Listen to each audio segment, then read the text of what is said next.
দীর্ঘ ১.৫ যুগ পর বিএনপির দলীয় কার্যালয়ে পা রাখলেন তারেক রহমান। কোনো জাঁকজমক নেই, কোনো চোখ ধাঁধানো আয়োজন নেই।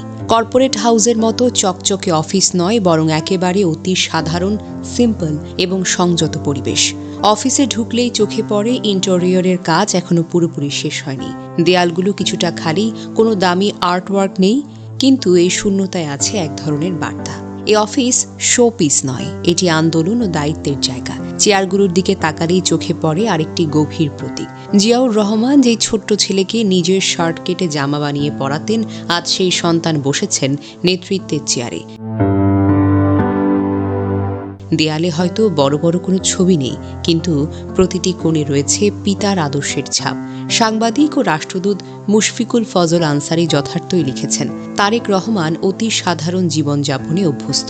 তারেক রহমানকে যারা কাছ থেকে দেখেছেন তারা ভালো করেই জানেন, সাদা শার্ট তারেক রহমানের প্রায় স্থায়ী পোশাক। আরেকটি নির্দিষ্ট স্যুট লন্ডনের কর্মসূচি হোক কিংবা স্বদেশ প্রত্যাবর্তনের ঐতিহাসিক দিন।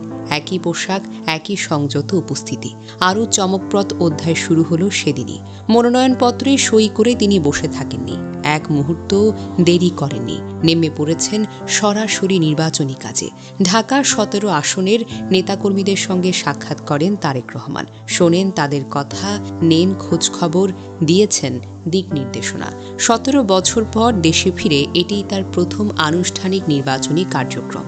দলীয় সূত্র জানায়, আসন্ন ত্রয়োদশ জাতীয় সংসদ নির্বাচনে প্রতিদ্বন্দ্বিতা করার লক্ষ্যে তারেক রহমান ঢাকা ১৭ ও বগুড়া ৬ এই দুই গুরুত্বপূর্ণ আসন থেকে মনোনয়নপত্র চূড়ান্ত করেছেন।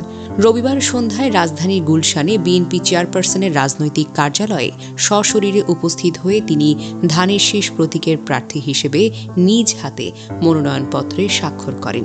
বিএনপির মিডিয়া সেল এই সকল তথ্য নিশ্চিত করেছে। মনোনয়নপত্রে সইয়ের আগে সংশ্লিষ্ট আসন দুটির নির্বাচনের সমন্বয়কদের নিয়ে একটি সংক্ষিপ্ত কিন্তু তাৎপর্যপূর্ণ বৈঠক করেন তিনি। তারেক রহমান বুঝিয়ে দিয়েছেন, রাজনীতি প্রদর্শনের কোনো জায়গা নয়, দায়িত্বের জায়গা। নেতৃত্ব মানে দূরত্ব নয়, নেতৃত্ব মানে হলো উপস্থিতি। ক্ষমতা মানে জাঁকজমক নয়, ক্ষমতা মানে হলো জবাবদিহিতা। দীর্ঘ প্রবাস, নির্যাতন, ষড়যন্ত্র পেরিয়ে তিনি দেশে ফিরে এসেছেন কোনো প্রতিশোধের ভাষা নিয়ে নয়, বরং দায়িত্ব, সংযম আর ভবিষ্যতের রূপরেখা নিয়ে। এই প্রত্যাবর্তন শুধু একজন নেতার ফেরা নয়, এটি একটি বার্তা। রাজনীতি মানেই জাঁকজমক নয়, নেতৃত্ব মানেই দূরত্ব নয়, ক্ষমতা মানেই প্রদর্শন নয়। খালি দেয়ালের অফিস, সাধারণ শার্ট, একটাই স্যুট, আর কাজের প্রতি তাড়াহুড়ো। সব মিলিয়ে তারেক রহমান যেন বলেছেন, আমি এসেছি ক্ষমতার শো করতে নয়, আমি এসেছি দায়িত্ব নিতে।